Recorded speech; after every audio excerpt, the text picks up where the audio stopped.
എങ്ങനെയുണ്ട്? ഉമ്മ തോമസ് തന്നെ എങ്ങനെയുണ്ട്? ഇപ്പൊ രാവിലെ കണ്ണ് തുറന്നു, കൈകാലൊക്കെ ഉം, അനക്കി റെസ്പോണ്ട് ഉം, ചെയ്തു. ഉം, ഉം. ആ, മാറ്റമുണ്ട്. മാറ്റമുണ്ട് അല്ലെ? ഇന്ന് ആ, ആരാ കണ്ടത്? മക്കള് രണ്ടുപേരും കയറി കണ്ടു. വിഷ്ണുവും വിവേകും. പിന്നെ വിവേകം പോയി കണ്ടല്ലേ?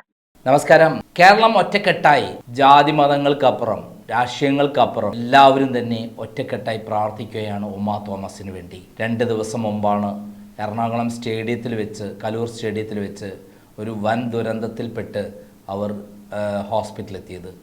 15 അടി ഉയരത്തിൽ നിന്ന് താഴേക്ക് വീണ് അവർക്ക് ഗുരുതരമായ പരിക്കേറ്റ് റിനെ മെഡിസിറ്റിയിൽ അഡ്മിറ്റ് ചെയ്തത്. റിനെ മെഡിസിറ്റിയിൽ അഡ്മിറ്റ് ചെയ്ത ആ സമയം മുതൽ അവർക്ക് ബോധമുണ്ടായിരുന്നില്ല. എന്നാൽ ഇപ്പോൾ അവർക്ക് ബോധമുണ്ടായി എന്നുള്ള വിവരമാണ് പുറത്തു വരുന്നത്. അവർ കണ്ണ് തുറന്നിരിക്കുന്നു, അവർ കാലുകൾ ചലിപ്പിച്ചിരിക്കുന്നു എന്നുള്ള ശുഭകരമായ വാർത്തയാണ് ഈ ന്യൂ ഇയർ ആഘോഷവേളയിൽ നമ്മളെ സന്തോഷിപ്പിക്കുന്നത്. 2024 കഴിഞ്ഞ് 2025 കടക്കുമ്പോൾ കഴിഞ്ഞ കാലങ്ങളിൽ ഉണ്ടായിട്ടുള്ള സംഭവങ്ങൾ നമ്മളെ തേടി വന്നുകൊണ്ടിരിക്കുമ്പോൾ അതിനെപ്പറ്റി ഓർത്തുകൊണ്ടിരിക്കുമ്പോൾ പുതിയ ഭാവിയെക്കുറിച്ചും പുതിയ സൂര്യോദയത്തെക്കുറിച്ചും നമ്മൾ ചിന്തിച്ചു കൊണ്ടിരിക്കുമ്പോൾ നമ്മുടെ മുന്നിൽ ഏറ്റവും മനസ്സിന് വിഷമമുണ്ടാക്കുന്ന ഒരു കാര്യമായി ഈ ഉമാ തോമസിൻ്റെ അപകടം നമ്മളെ മനസ്സ് നിറഞ്ഞു നിൽക്കുകയാണ്. അതിനൊരു പോസിറ്റീവായിട്ടുള്ള ഒരു സൂചന, അതായത് നമ്മളെ മനസ്സിലേക്ക് അവർക്ക് ഒന്നും സംഭവിച്ചിട്ടില്ല, അവർ ജീവിതത്തിലേക്ക് മടങ്ങി വരികയാണ് എന്നുള്ള സന്തോഷമാണ് നമുക്കിപ്പോൾ വന്നിരിക്കുന്നത്. ഇതിനെക്കുറിച്ച് അവരുടെ സെക്രട്ടറിയുമായി ഞാൻ ഇന്ന് സംസാരിച്ചു. അദ്ദേഹം പറഞ്ഞ വാചകങ്ങളൊന്ന് കേൾക്കാം. എങ്ങനെയുണ്ട്? ഉമ്മ തോമസ് തന്നെ എങ്ങനെയുണ്ട്? ഇപ്പൊ രാവിലെ കണ്ണ് തുറന്നു, കൈകാലൊക്കെ അനക്കി റെസ്പോണ്ട് ചെയ്തു. ഉം, ഉം. മാറ്റമുണ്ട്.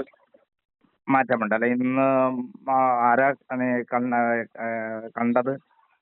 മക്കള് രണ്ടുപേരും കയറി കണ്ടു. വിഷ്ണുവും വിവേകും. പിന്നെ വിവേകം പോയി കണ്ടല്ലേ? ആ, എന്താ ഡോക്ടർമാർ പറയുന്നത്? ഒരു 10 മണിക്ക് പറയാന്നുള്ളത്. മറ്റേ ആ ലങ്സിന്റെ ഇഷ്യൂ കുറഞ്ഞു വരുന്നുണ്ടെന്നാ പറഞ്ഞത്. ഓട്ടോമാറ്റിക്കലി കുറയുന്നുണ്ടെന്നാ പറയുന്നത്. അപ്പൊ അതിന്റെ ട്രീറ്റ്മെന്റ് എങ്ങനെയും നോക്കിയിട്ട് ചെയ്യാമെന്നുള്ള രീതിയിലാ പറഞ്ഞത്. ഓട്ടോമാറ്റിക് തന്നെ കുറയുന്നുണ്ട്, വ്യത്യാസം ഉണ്ടെന്നാ പറയുന്നത്. ഇപ്പൊ എന്തൊക്കെ തകരാറാ ആക്ച്വലി ഉള്ളത്? നമ്മുടെ ഹെഡ് ഇഞ്ചുറി നോർമലാണ്, കുഴപ്പമില്ല. ഈ നട്ടലിന് കുഴപ്പമുണ്ടെന്ന് പറയുന്ന എന്തെങ്കിലും ഉണ്ടായിട്ടുണ്ടോ? ഇല്ല ഇല്ല ഇല്ല ഇല്ല. ഇല്ല. അത് ഈ ഹെഡായിട്ട് ബന്ധപ്പെട്ട് ചെറിയൊരു പ്രശ്നം, അത് മാറ്റാവുന്നുള്ള ചെറിയൊരു പ്രശ്നമുള്ളൂ. ഇപ്പൊ അങ്ങനെ ഒടിവൊന്നുമില്ല. ആ, ആ, ആ, ആ. അതൊരു പ്രധാനപ്പെട്ട ഘടകമാണല്ലോ. ആ, ഒടിവുണ്ടെന്ന് പറഞ്ഞാണ് പലരും കൊടുത്തേക്കണം, പക്ഷെ അങ്ങനെ ഒടിവൊന്നുമില്ല. ഉം, ഉം, ഉം. ഈ പിന്നെ ഹെഡിന് ഇഞ്ചുറി എന്തെങ്കിലും? ഹെഡിന് ഇഞ്ചുറി മുറിവാണ് പ്രധാനമായിട്ടുള്ളത്. അതിപ്പോ മുറിവൊക്കെ സ്റ്റിച്ച് ചെയ്തിട്ടുണ്ട്.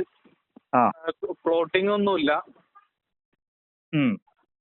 ബാക്കി ഇവിടെ റിനയിലെ ന്യൂറോയും കോട്ടയം മെഡിക്കൽ കോളേജിലെ സൂപ്രണ്ട് ജയകുമാർ സാറും നോക്കിയതിലും രണ്ടുപേരും ഓക്കെയാണ്, നോർമലാണ്, ഒരു ഇഷ്യൂ ഇല്ല എന്നാണ് രണ്ടുപേരും പറഞ്ഞിരിക്കുന്നത്. ലെൻസ് എങ്ങനെയുണ്ട്? അതിന്റെ ഇപ്പൊ ക്ലോട്ടിങ് കുറഞ്ഞു വരുന്നുണ്ട്, ഓട്ടോമാറ്റിക്കലി കുറയുന്നുണ്ടെന്നാണ് ഇന്ന് രാവിലെ ഇപ്പോൾ ഡോക്ടേഴ്സ് പറഞ്ഞത്. ഉം, ഉം, ഉം. അതിന് ട്രീറ്റ്മെന്റ് ഇന്ന് സ്റ്റാർട്ട് ചെയ്യാൻ വേണ്ടിയിരുന്നതാണ്. അപ്പോൾ ഓട്ടോമാറ്റിക്കലി കുറയുന്നതുകൊണ്ട് വെയിറ്റ് ചെയ്യാമെന്ന് പറഞ്ഞു. ഒന്നുകൂടി തന്നെ മാറുമെന്നുണ്ടെങ്കിൽ അതായിരിക്കും ഏറ്റവും നല്ലതെന്ന് പറഞ്ഞു. റിനിയിലെ ട്രീറ്റ്മെന്റ് കൊണ്ട് സാറ്റിസ്ഫൈഡ് ആണ്? മെഡിക്കൽ ബോർഡ് രൂപീകരിച്ചേക്കുന്നതുകൊണ്ട് എല്ലാവരും അതിൽ മോണിറ്റർ ചെയ്യുന്നുണ്ട്, സർക്കാർ മെഡിക്കൽ ബോർഡ്. അതുകൊണ്ട് ട്രീറ്റ്മെന്റിൽ പ്രശ്നങ്ങളൊന്നുമില്ല. അതായത് ഇന്ന് 2 മക്കളും രാവിലെ ICUവിൽ ചെന്ന് ഉമ്മ തോമസിനെ കണ്ടപ്പോൾ അവർക്ക് ബോധമുണ്ടായിരിക്കുന്നു, കണ്ണു തുറന്നിരിക്കുന്നു, കൈകാലുകൾ ചലിപ്പിച്ചിരിക്കുന്നു എന്നുള്ളത് ഏറ്റവും സന്തോഷമുള്ള ഒരു വാർത്തയാണ്. അവരുടെ ആരോഗ്യത്തിന് വേണ്ടി നമുക്കെല്ലാവർക്കും പ്രാർത്ഥിക്കാം, ഞങ്ങളും പ്രാർത്ഥിക്കുന്നു. അതോടൊപ്പം നമ്മൾ ആ കുടുംബത്തിൻ്റെ കാര്യത്തിലേക്ക് കടക്കുമ്പോൾ വല്ലാത്ത ദുരന്തം തന്നെയാണ് കുടുംബത്തിനുണ്ടായിട്ടുള്ളത്. PT തോമസ് എന്ന് പറയുന്ന തീപ്പൊരി രാഷ്ട്രീയ നേതാവ്, എല്ലാവരും ബഹുമാനിക്കുന്ന, രാഷ്ട്രീയത്തിൽ സത്യസന്ധതയും അഴിമതിരഹിതനായ നേതാവ്, കോൺഗ്രസ് നേതാവ് നമ്മെ വിട്ടുപിരിഞ്ഞു പോയതിൻ്റെ ഭാഗമായിട്ടാണ് തുടർന്ന് ഇലക്ഷൻ ഉണ്ടാവുകയും അവിടെ ഉമാ തോമസിന് വൻ ഭൂരിപക്ഷത്തിന് വിജയിപ്പിച്ചു കൊടുക്കുകയും ചെയ്തത്. മുഖ്യമന്ത്രി അടക്കമുള്ള മന്ത്രി പരിവാരങ്ങൾ കംപ്ലീറ്റ് വന്ന് തീർത്തിട്ടും ജനങ്ങൾ ഒറ്റക്കെട്ടായി ഉമാ തോമസിനോടൊപ്പമാണ് നിന്നുള്ളത്. അന്ന് മുതൽ ഈ മണ്ഡലത്തിൽ നിറഞ്ഞു നിൽക്കുന്ന, ഈ മണ്ഡലത്തിലെ ഓരോ പ്രവർത്തകരുടെയും പ്രശ്നങ്ങളിൽ ഇടപെട്ട് ഓടി നടക്കുന്ന, സ്വന്തം ആരോഗ്യം പോലും നോക്കാതെയാണ് അവർ ഓടി നടന്ന് ഓരോ കാര്യങ്ങൾ ചെയ്യാറുള്ളത്. അതിനുമുമ്പ് നമുക്കറിയാം അവരുടെ മക്കൾ അപകടത്തിൽപ്പെട്ട് കുറേ കാലം ചികിത്സയിലായിരുന്നു. ഇങ്ങനെ ആ കുടുംബത്തെ നിരന്തരമായിട്ട് ഇത്തരം അപകടങ്ങൾ വേട്ടയാടിക്കൊണ്ടിരിക്കുമ്പോൾ നമുക്ക് ഏറ്റവും പുതിയ വന്ന അവരുടെ അപകടം തീർച്ചയായും നമ്മളെ വിഷമിപ്പിക്കാതിരിക്കുന്നത് എങ്ങനെയാണ്?